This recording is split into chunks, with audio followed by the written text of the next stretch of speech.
my co-host, Celia Farber. It gives me no pleasure to do today's show, but someone has to spank CBS's 60 Minutes for their recent segment titled How the Russians Hacked the 2016 Election. Our guest, former NSA Technical Director Bill Binney, and veteran CIA analyst Ray McGovern, both of the organization called Veteran Intelligence Professionals for Sanity, will be delivering this spanking because after examining critical forensic evidence and based on their firsthand experience and assessments of relevant documents, they are in a position to explain just how and where 60 Minutes has misinformed and disinformed the public in this piece. But before we talk to Ray and Bill, I do want to mention that there is one firsthand source who could and has directly confirmed that the Russians did not hack the DNC server. The one source that the government and every one of the American intelligence agencies who decided that the DNC server had been hacked, this is the one source that they all seem to have studiously avoided. And that source would be Julian Assange, who is, according to some reports, slowly dying in prison in England. So that said, because it had to be said, I think, before we start this show. Yeah, and there are a number of doctors, I don't know the exact number, who have signed a petition saying his life is in grave danger and he should be immediately taken to a hospital and first save his life and then deal with everything else later. Yeah, this is very, very disturbing. But now to the spanking. Let's bring on today's guests. Welcome, Ray, and I think Bill will be on in a bit, but let's welcome Ray McGovern. Welcome, Ray. Thank you. Oh, welcome, Ray and Bill. We're all together. Bill here, can you hear me? Yes, we can. Yes, we can. So first, Ray had sent me a quick email right before the show and said he wanted to talk a little bit about Bill because he thinks it's important for people to really understand the knowledge and experience base underpinning some of the things that Bill is going to say about the forensic evidence. Well, Ray? Yes, Kristina. Yeah, I would say this, that if I have anything to criticize Bill for, it's that he is allergic to tooting his own horn, okay?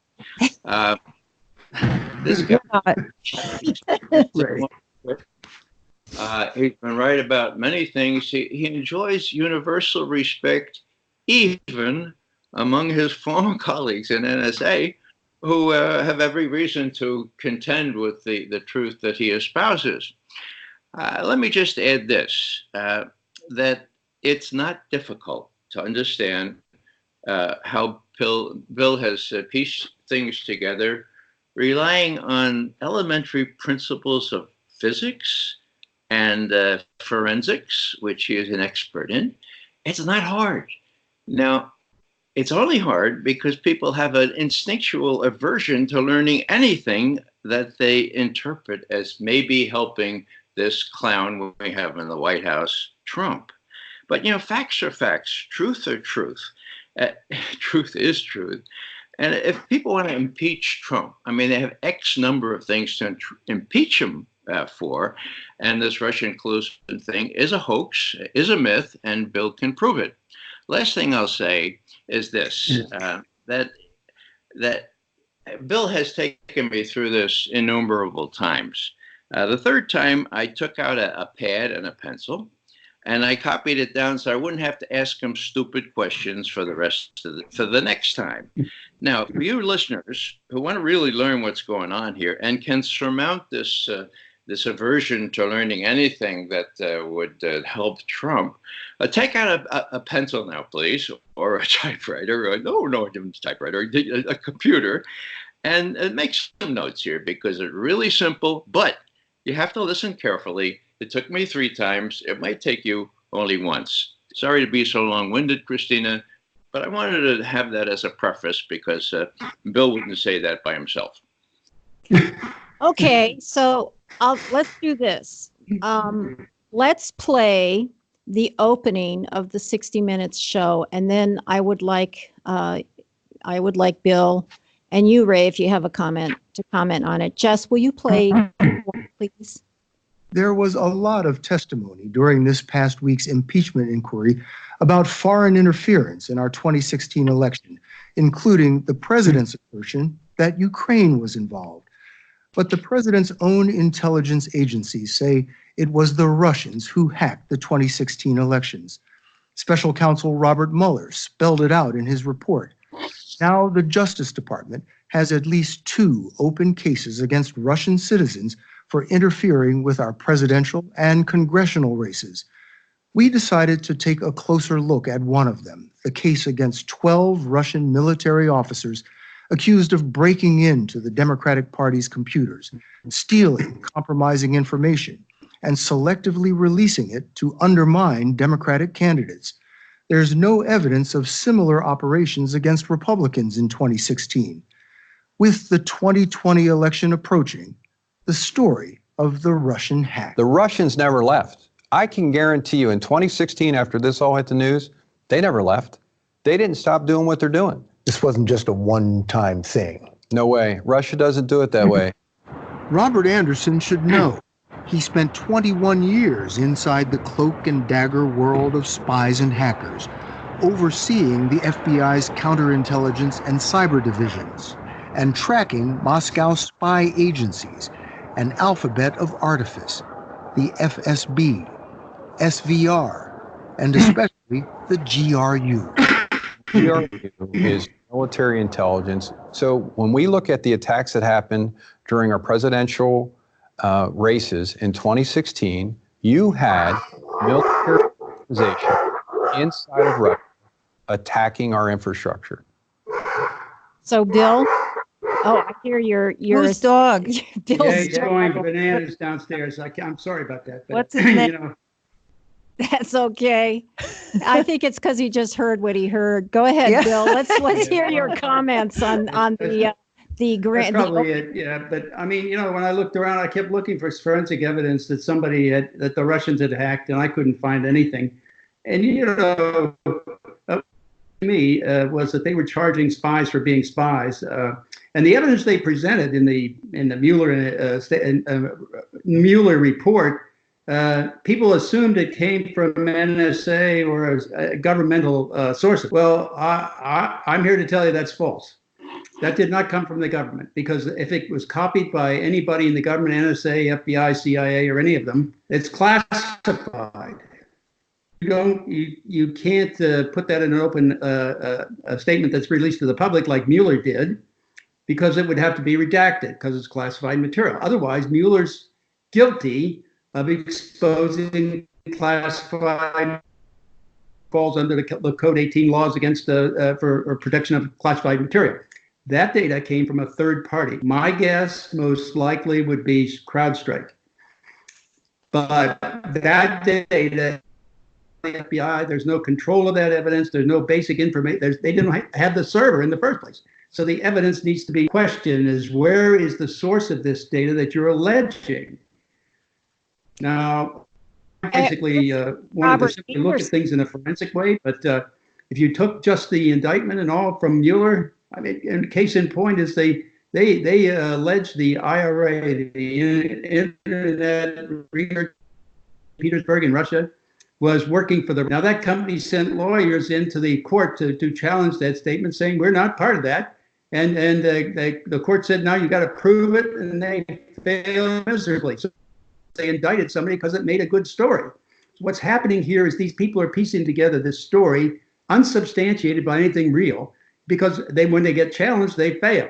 So, and that's one of the reasons they wouldn't let me testify in the Roger Stone case, because it would take away their argument about the Russian hack, because I had forensic proof that it wasn't a hack, and they didn't want to hear it, and the judge wouldn't allow it in.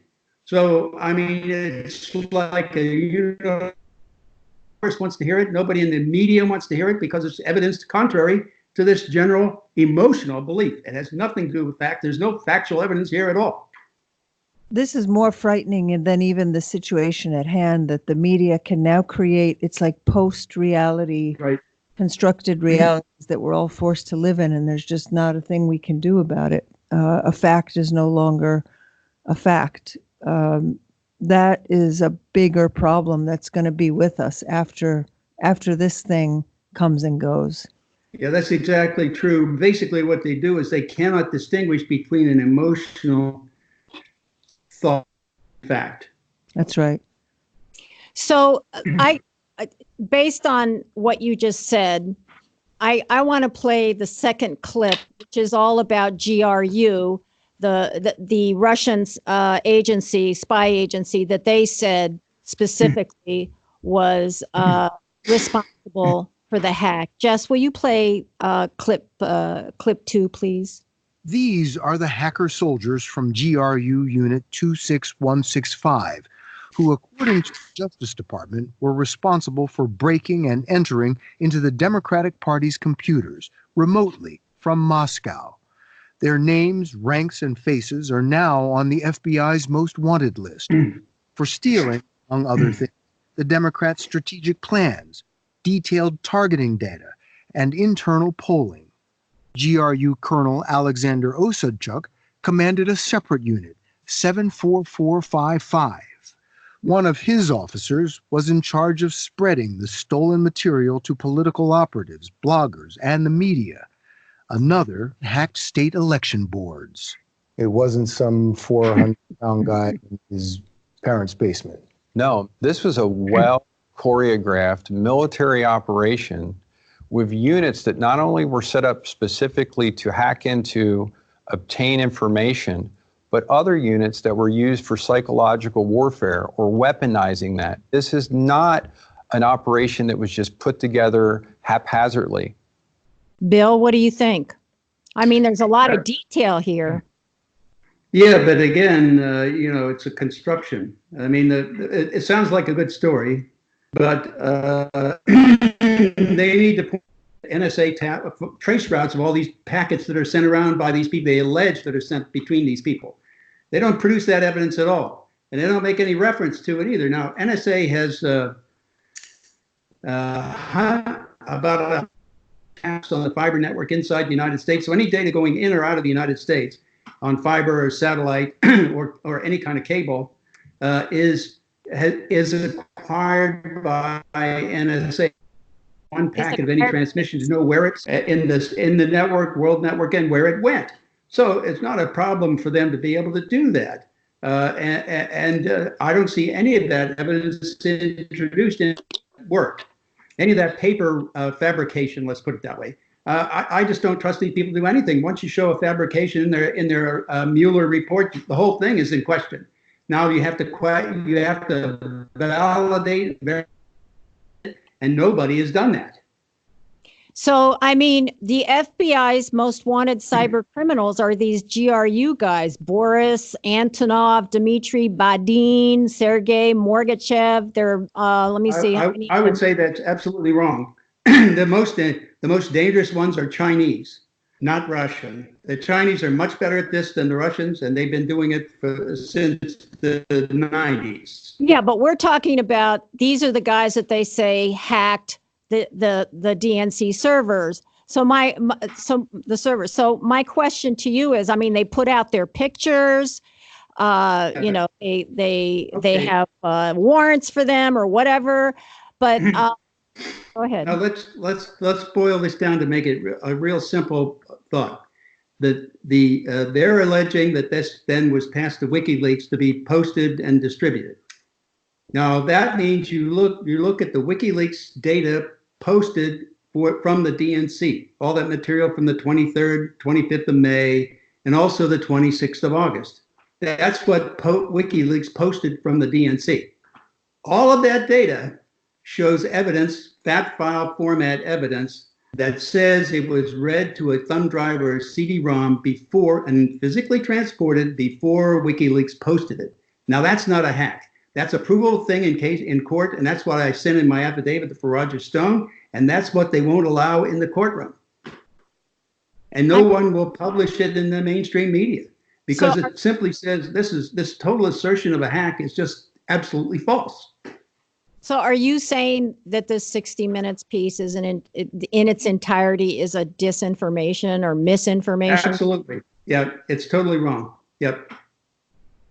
Well, Yeah, I would just add here, if I may, that when William Casey came in as the CIA director under Ronald Reagan, at the first cabinet meeting, when each cabinet member had a chance to talk about their objectives, Bill Casey said, and we know this because a friend of mine was there and reported it contemporaneously. He said this, quote, "We'll know that our disinformation program is successful when Americans believe what Americans believe is totally false, period," end quote. Well, you know, Casey, wherever he's perched now, hopefully he's in heaven, but maybe elsewhere, he must be really smiling down and said, wow, you know, it was complete then. Now, even CNN, everybody is singing the same tune, and it's all disinformation. We have succeeded beyond our wildest expectations. okay, so this whole piece, part of the show, part of the piece on GRE was presented by Robert Anderson, okay, who was spent, you know, they say he spent 21 years as the FBI's counterintelligence and cyber. Kristina, Yes. yeah, I asked Colleen Rowley, who was there a long time. I said, "What about Bob Anderson?" She said, "Who?" I said, "Robert Anderson." Wow. Robert Anderson. I never heard of him. Okay, so Well, you but know again, these people come up and they be used. They'll still be used, and you know they get a little notoriety. And who is Robert Anderson? Does he know anything close to what Bill Binney knows about cyber? No, I'm just saying that the whole business about GRE was presented. Robert Anderson is presented as someone who spent 21 years overseeing the FBI's counterintelligence and cyber divisions and tracking Moscow spy agencies. He's the one who's giving this narrative. Who was trotted out. Who trotted out. He's trotted out in Yes. a nice suit. Yes. Walking Yes. on that street. You know, that's all they have to do. Yes. The street, the guy, the suit, Robert Anderson. No one's heard of him. It's a spell. So the witchcraft. FBI, they've brought out the FBI guy to give you the GRU narrative. Now, let's move to the Department of Justice, which brings the case, which is supposed to make the case based on the FBI's information. Jess, will you play clip 3, please? National Security Division is overseeing the Russian hacking case. Once they're doing that keystroke monitoring. Assistant Attorney General John Demers runs the division, along with deputies Adam Hickey and Sean Newell. DOJ attorney Heather Alpino worked with special counsel Mueller on the Russian indictments. All have access to the underlying intelligence and have no doubt the Russians interfered in the 2016 election. This really happened. Yes, that really happened. We believe that if we had to, we could prove that in court tomorrow using non-classified evidence to 12 jurors. Do you ever expect to get the 12 Russian officials to trial? I would be surprised, but the purpose of the indictment isn't just that, although that's certainly one of the purposes. The purposes of this kind of indictment is even to educate the public. For a legal document, the 29-page indictment is a page-turner. It details how U.S. intelligence agencies tracked each defendant's actions, sometimes by the keystroke, revealing the fictitious names and phony emails used to infiltrate the Democrats' computers, and tracing the stolen data on its circuitous route from Washington, D.C. to Moscow. The information in the indictment is very detailed. Mm-hmm. You have descriptions of the Russian agents typing into their computers. Obviously, I can't go into too much detail because I don't want to reveal investigative methods. But the insight here is that behind every one of those keyboards is not an IP address, it's a human being. Those indicted GRU agents. So, Bill, what do you think of that part of it? Well, I have no doubt that they're concocting this story. How about that? So, I mean, to me, the basic issue is still simple. They're trying to allege that the Russians were involved in transferring data to WikiLeaks.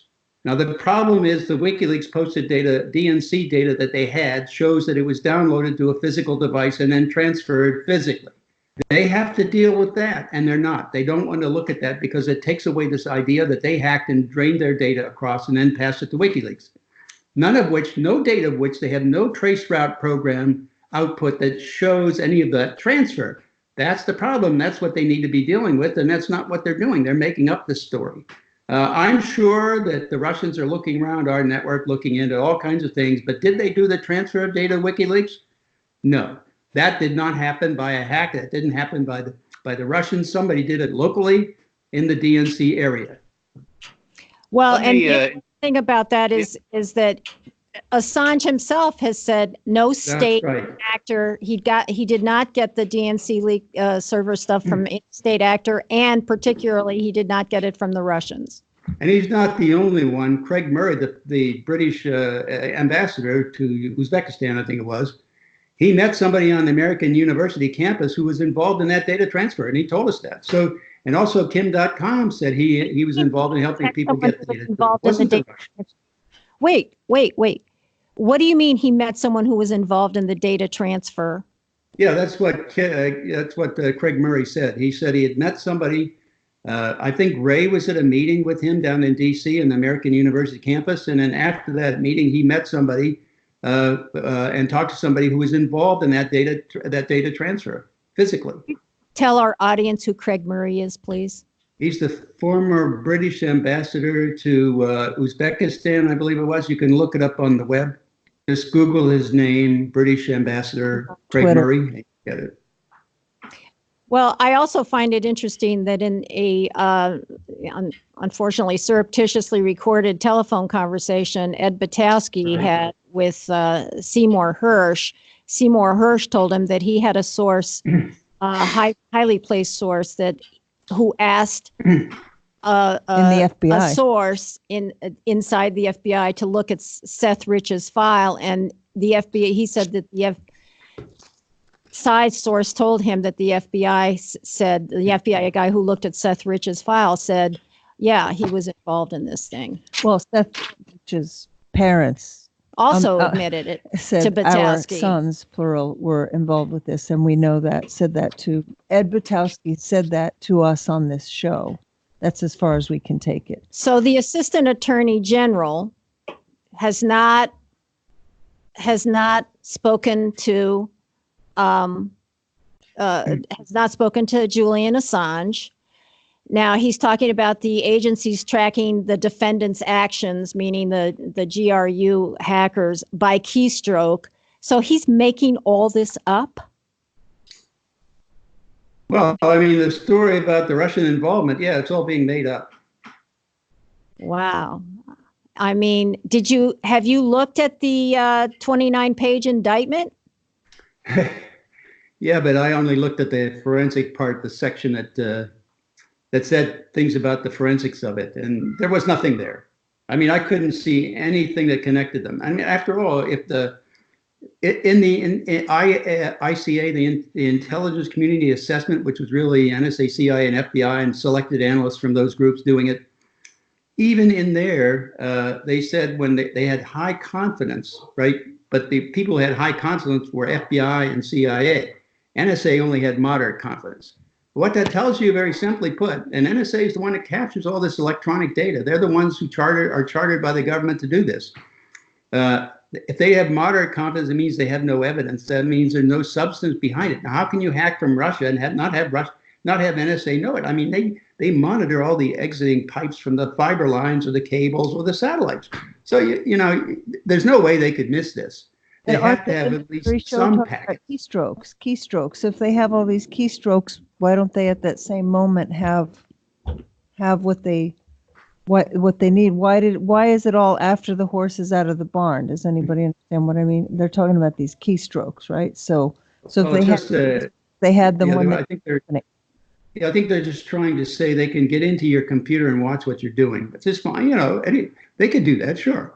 But so why wouldn't reported it as an ostensible attack on. Right. It's just an added thing that they wanted to throw in to try to bamboozle people.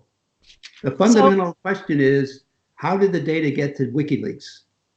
And it didn't go electronically, it went physically. That's my point. So, Bill, maybe ahead. I could interject here. We have all kinds of people they should have touched base with, Craig Murray and Julian himself. But there's another fellow, his name was Obama. 2 days before he left office, he said gratuitously at a press conference, the conclusions of the intelligence community with respect to how WikiLeaks got this, quote, Russian hack are inconclusive, period, end quote. So we have inconclusive conclusions as tested to by a fellow who's going to go out of office, and 2 days later, a fellow who had been briefed on the 5th of January, 2017, in great detail about all this business about the Russian hacking. So Obama himself felt it necessary, for some lawyerly reason that escapes me, to disengage himself, to dissociate himself with the claim that the U.S. intelligence community can prove that there was a Russian hack that was transmitted to WikiLeaks. So, I mean, there's a pretty good source for you, right? Now, as far as the intelligence community assessment is concerned, they needed that. Everyone refers to that. Now, here it is, the president's own intelligence agencies. They were corrupt. They were not doing their job. The people who did that assessment were John Brennan and James Clapper. And when they talk about hand-picked analysts, well, the way I reconstruct it, Clapper picked Brennan, and Brennan picked Clapper, and those were that's why that assessment is so full of holes.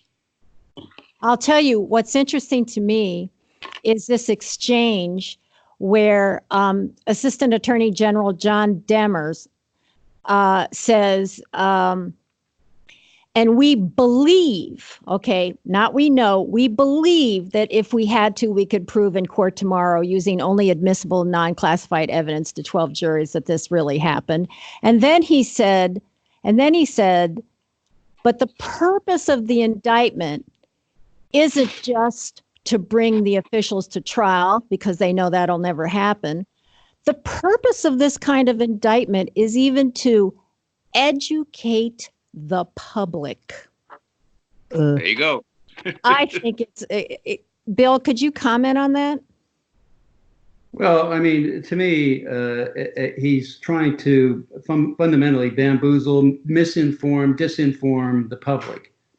They can't be honest. I mean, otherwise they would have allowed my testimony in the Roger Stone case, but then it would have been a public record in a federal court.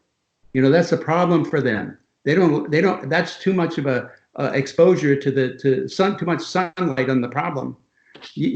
As long as there's something that you want to allege or assert to the public and get that across in the minds of the public, you need to keep any exculpatory evidence or anything that doesn't conform to that agenda. You have to keep that out of the sight of the people. Well, I mean, that's what they've been doing with our lawsuit in the Third Circuit Court of Appeals about, them spying on everybody in the country illegally, violating the First, Fourth, Fifth, Sixth Amendments of the Constitution, the Pen Register Law, the Electronic Privacy Act, Electronic Security Act, all the FCC regulations governing telecommunications companies, all of that. And they've been trying to slow roll that and keep it out of the public view, and certainly try to keep it out of the court, the federal, the Supreme Court. And that's another case. If you looked at Amnesty International versus Clapper, that did make it to the Supreme Court. In that case, they were alleging the same thing, that people were being convicted criminally using NSA data that wasn't admissible in a court of law, and then doing a construction called parallel construction. They made up the evidence, basically, and substituted that for the NSA data in the court of law. That's perjury and all kinds of violations of criminal acts, basically, by the government. And the Solicitor General lied to the Supreme Court to get that case thrown out. He said if anybody had that data used against them, they would be told. That was a lie. Nobody's ever been told. So they'll even lie to the Supreme Court. So we have to really challenge these people. You can't just accept what they say because they're really pushing a line of crap at us. So simply put, in the Obama era, we're turned into a massive surveillance state, a tyrannical surveillance state, followed immediately by a crisis on during which we deflect this surveillance paranoia onto Russia. Now, here's my question. Why Russia? Ray, you're a Russia expert. Why does it even make sense that Russia would go to these lengths to ensure that Donald Trump won the election, Hillary lost? Why does that make sense in terms of even just address the fairy tale? What do they want us to think? Well, it doesn't make sense. That's the bottom line here. They needed a reason to explain why Hillary Clinton lost an election that it was hers to lose, that she couldn't possibly lose. They were involved in elections. Why not just she lost? Let's move on. It's what happened. Yeah, they were involved in trying to sabotage Trump, and they were deathly afraid that since they were so convinced that Hillary Clinton would win, they didn't even disguise their paper trails. They didn't exercise rudimentary tradecraft. And so everything they did to try to sabotage Trump was in the records.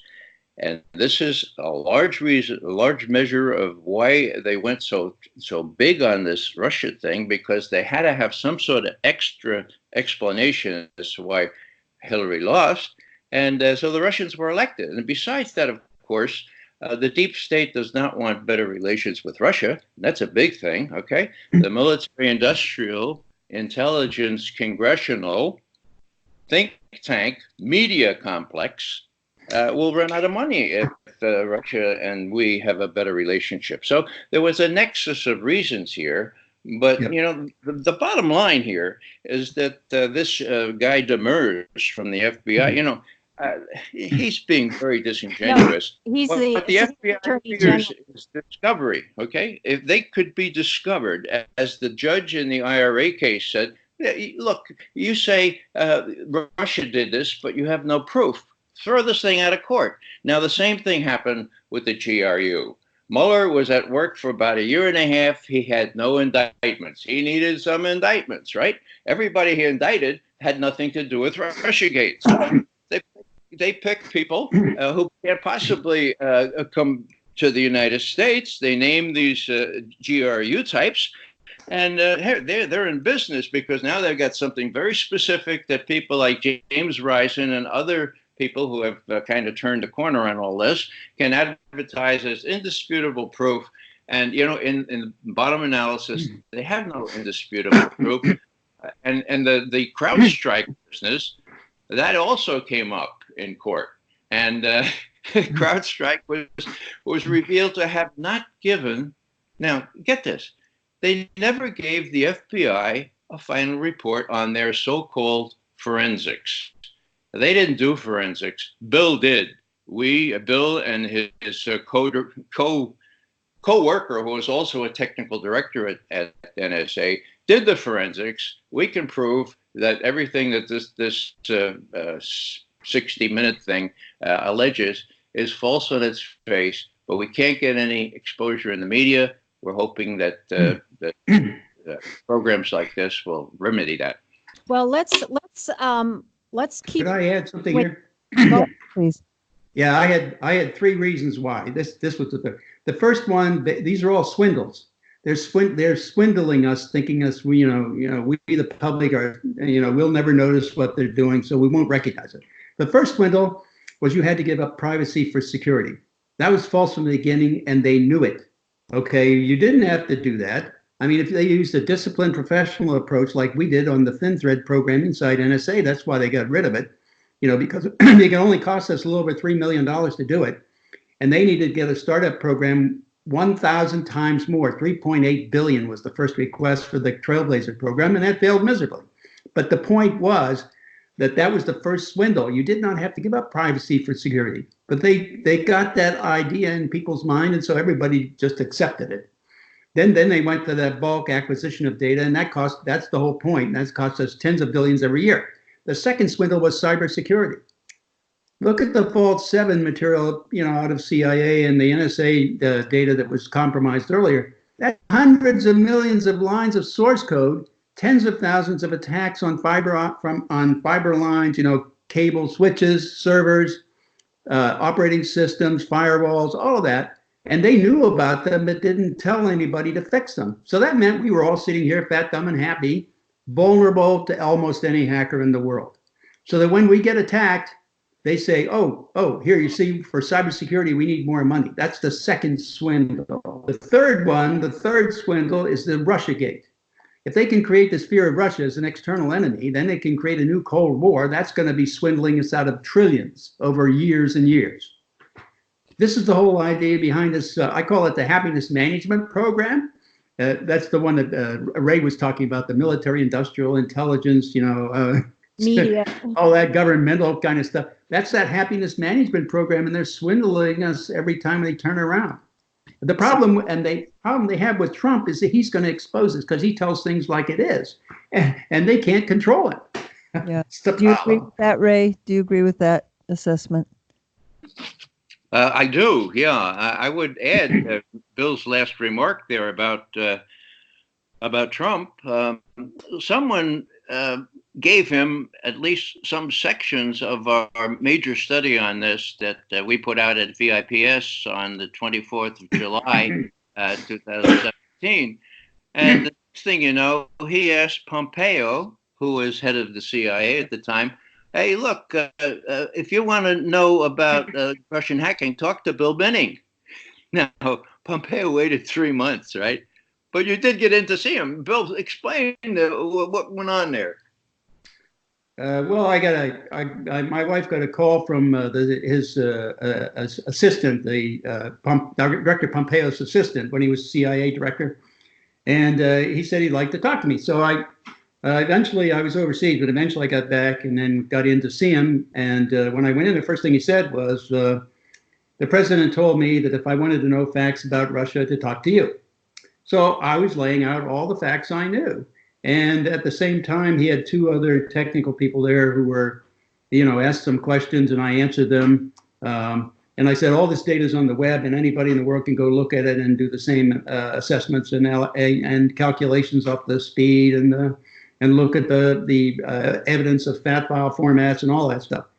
And then I went into basically exposing to the rest of the IC to him, saying that the intelligence community is lying to you and the president. They're not being honest with you. They have this information as well. And in fact, if there was any hack at all, they have the packets. So, and he said he found that hard to believe, but I said, you don't have to believe me. All you have to do is read the DODIG complaint 05-Intel-03 issued in January 2005. And you can see all the lies, corruption, fraud, and all that in NSA, and that's simply spread all these agencies are pretty much the same. So you don't have to believe me, just go read that report. You can see all the stuff that's going on even back then, and now it's no different. See, these agencies aren't really telling them the truth. Now, to me, this is really bad. Yeah. When the president said, go to me for facts, I mean, I'm just one of, like 5 or 6 people doing this, outside with no resources other than their own ability to get on the computer network. And we're spending over $100 billion for the intelligence community, and they're not telling our leadership these basic facts. This is not really good for us. I mean, this is how you get into wars like slam dunk, weapons of mass destruction, or the Tonkin Gulf affair that didn't even happen. Let's start a war, let's kill lots of people based on falsehoods. This is what this crap is that this government is passing around, a bunch of falsehoods trying to get the public to believe it. What was your sense, Bill, of how Pompeo was responding to what you were telling him in that meeting? Was he interested? Was he excited to bring it to the president? What was his response? Well, he asked me if I would talk to NSA and FBI. And I said, sure. But I wouldn't assist them in violating the constitutional rights of U.S. citizens like they're doing now. And he said, well, nobody wants that. Well, I mean, he knows about it anyway. So he's not the only one. The Attorney General knows about it. The President should know about it. I mean, obviously some things seemed to be surprising to him, and he was afraid. He's even said at one point, people wouldn't believe the extent of what's going on here. Well, it's everything. That's the whole point. So what my impression of him was he didn't really. He wanted to stand up for his bureaucracy of the CIA at the time, and I can understand that, but you got to face the problem to fix it, and if you don't face the problem, you'll never fix it. So what happened? What happened? Did you go? Nothing happened after that. Did you reach out to him and say, "Hey, how about those briefings that you asked me to do?" No, by that time he moved to State Department. So, okay. Why wasn't President Trump interested in using your extraordinary testimony and expertise to defend himself in this Russiagate investigation? Can anybody address that? That's really mystifying. Sure. It's because he's not in control. Yeah. Everybody thinks Trump is running things, but he's not running things. It's kinds of we're talking about here. The people in NSA, CIA, and FBI have this record of knowing better than the president, and especially when you get a buffoon as a president, as I think he is. Bill may disagree. You can manipulate him. You can vitiate all his initiatives, and not only that, you can blacken him. So, do they want to get out of Syria? Trump does, but we're in there for the long haul, right? Are they going to release under congressional mandate the rest of the emails and other documents on the JFK assassination? Well, Trump says, yeah, we're going to do that in the morning. And in the afternoon, he says, no, the FBI and the CIA say we can't do that. Revisit that. He's not his own man. And he's very, very chary about taking on more than he can bite. And he's got people now like Barr who seem to be serious about holding these people accountable. The smart money says the deep state almost always wins. Maybe this will be an exception, but we'll know that in the next couple of months. I want to continue with this because after we do this show, I'm going to send it to 60 Minutes. I'm going to send it to the producers of this show at 60 Minutes and to CBS's, because so I want to talk about. I want you to address the next clip, which is about Guccifer. So, Jess, will you play clip 4, please?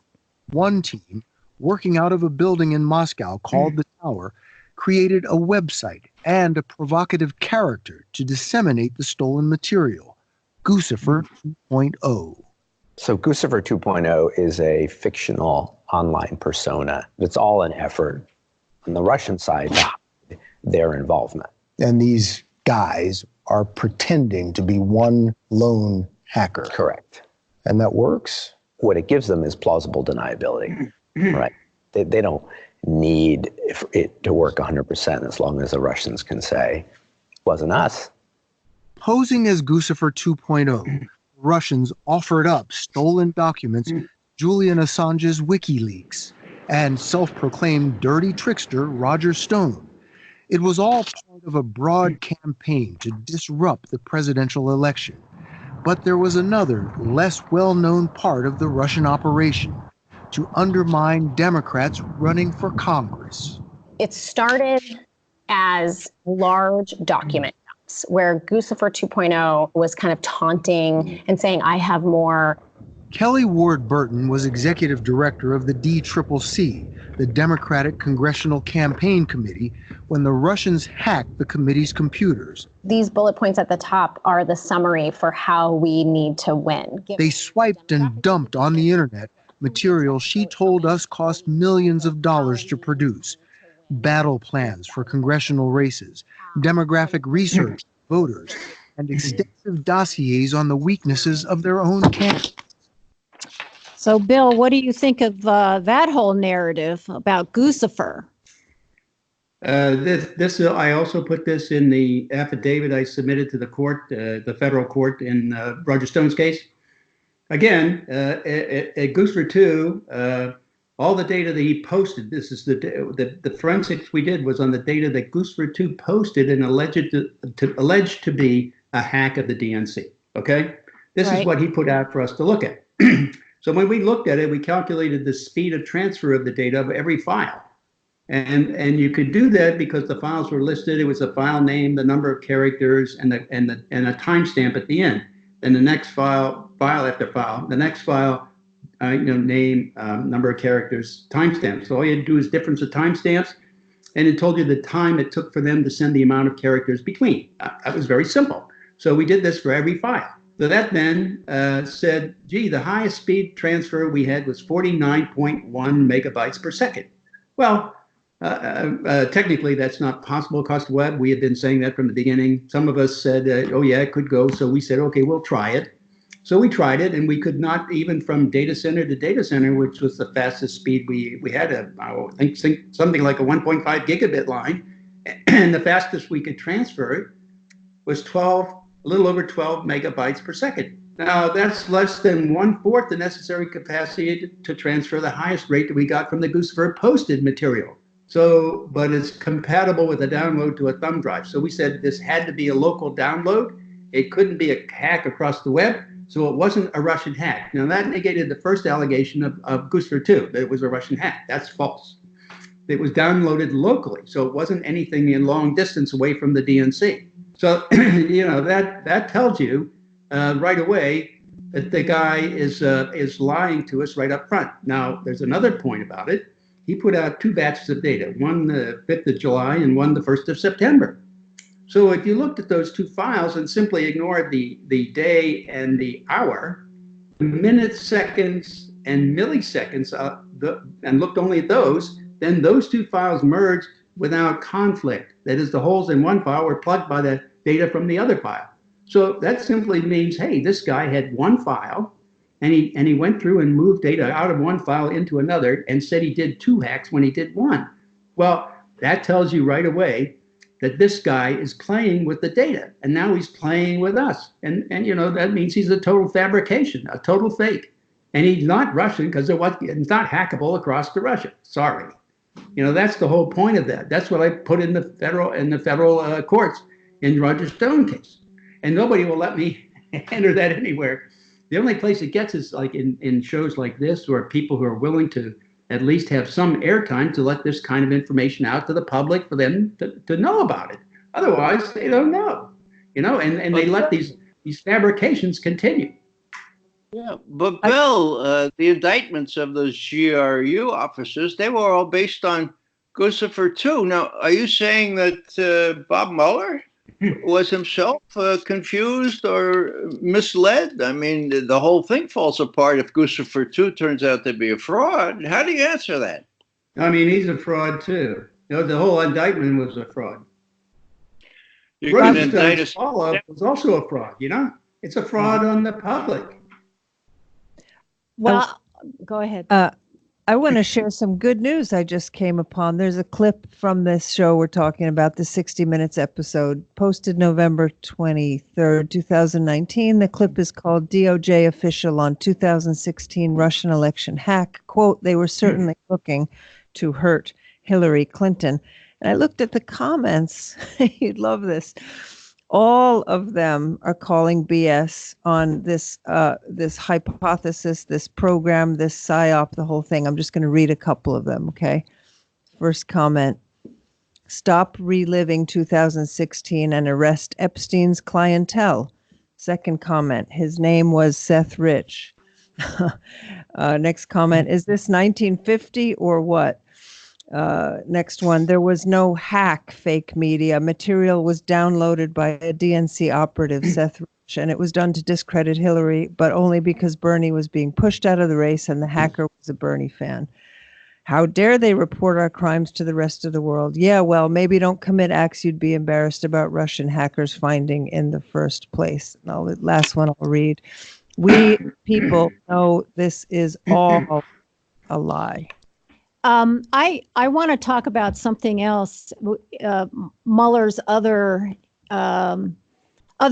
Russians that Mueller has been indicting for being part of this effort to influence our elections. He kind of got caught with his pants down with one group, the Concord Management Company, that Mueller's group alleged were involved in financing, I think it was financing troll farms or something.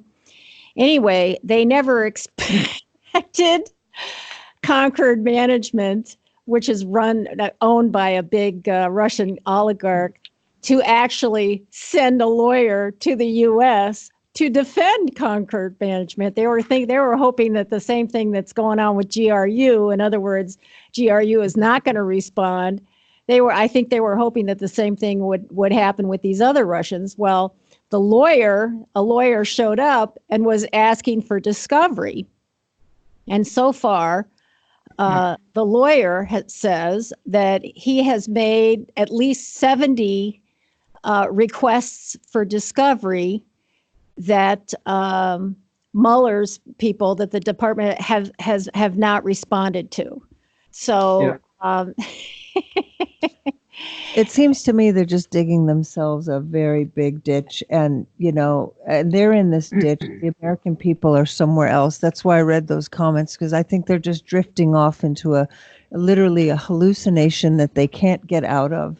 They have made legacy media pounding away at this thing, and nobody else believes it or cares, except that we're angry at this point, and Trump's going to win by a landslide in 2020. Well, Bill, I want you to know we had Pulitzer Prize winning reporter James Stewart on here. He wrote the book Deep State, which purported to be looking into the origins of Russiagate. And, he was pointing to George Papadopoulos. And so we asked him if he'd ever spoken to George Papadopoulos, and he said no, he'd never interviewed him. And then we asked him, well, do you know who Bill Binney is? Because he looked at the forensic evidence attached to the alleged hack, and he said no, he'd never heard of you. So then he said he wanted to get off the show. Yeah, then he wanted to get off. He said, I have 5 minutes. This isn't what my book is about. My book is about, he said, looking at what the FBI, looking at what the FBI was doing at the time. And that's one of those weird phrases. If you want to talk about my book, we can talk. Yeah, but it was weird because it was like he just wanted to cover what James Comey and his group were doing. He didn't really want to be bothered looking into whether what they said or did was valid or true. So it's like selective knowing. Everybody gets to choose what they know and what they do. So, Bill, you're not famous enough. Well, but again, it's the idea of keeping the narrative out of the public view so that they don't hear it and they don't have a chance to take it in and consider it. So, I mean, if you only hear one side, that's the only side you hear. That's what these people are doing. It's repetition through the media, controlling the narrative that goes to the public. That's what they're trying to do. That's what Casey was all about back in 82, I think it was. And so that simply meant that as long as you can control the narrative, that's the only thing that people know. And so therefore, that's what they believe. And, that's simply, and that's not necessarily true either, I would say. But, thinking people would not simply just accept things. That's the point. You can't do that because they'll simply manipulate you anyway. That's what they're doing. They're manipulating us. So, and that's what Mueller was doing. And Rosenstein, that's what they were doing with those indictments and the report from Mueller, just basically indictments on them. Well, apparently his name is Eric DeBellier. He's the lawyer for Concord Management. He was pointing out that there were other companies mentioned in the Mueller report, Russian companies allegedly involved, and some of those companies didn't even exist. So, if any good and conscionable investigative reporter wants a great assignment, why don't you go look at Mueller's report talking about all these Russians who did all these things, and actually follow up on whether or not what Mueller has reported in his report is true. Easy answer to that, Kristina, because you could never get it published. Exactly. Okay? Ray, Now, what's the term for this mass media? is not a laughing matter here. They're calling Bill Binney a conspiracy theorist, okay? And they're controlling the narrative. So, you know, what most people believe, and it's kind of an emotional thing, they don't want to believe anything that could in any way help Trump. What most people believe is what the major media tell them. And we're coming to a denouement now, because the people who have been feeding the major media, that is Clapper and Brennan and Comey, are about to be indicted, okay? Now, if they get indicted, that the balloon is up. This country is already divided, but the two sides will find it really, really hard. And what I'm saying is the next couple of months will show whether the deep state runs this country or whether the duly elected constitutional president, however much you want to despise him, still is in power. That's big. Yep. It is. That's I don't think that people, you referred to people, Ray. I think that they're losing people. They're losing, we refer to the American, that's why I read these comments. These are the top comments on 60 Minutes own website. So this ought to be 60 Minutes devotees, right? So I disagree that people are buying this. I think they've lost everything but each other. Well, let's hope that's true. I mean, I think meaning deep state and media have each other, and they have maybe a certain captive audience of totally spellbound people who hate Trump so much they still believe this.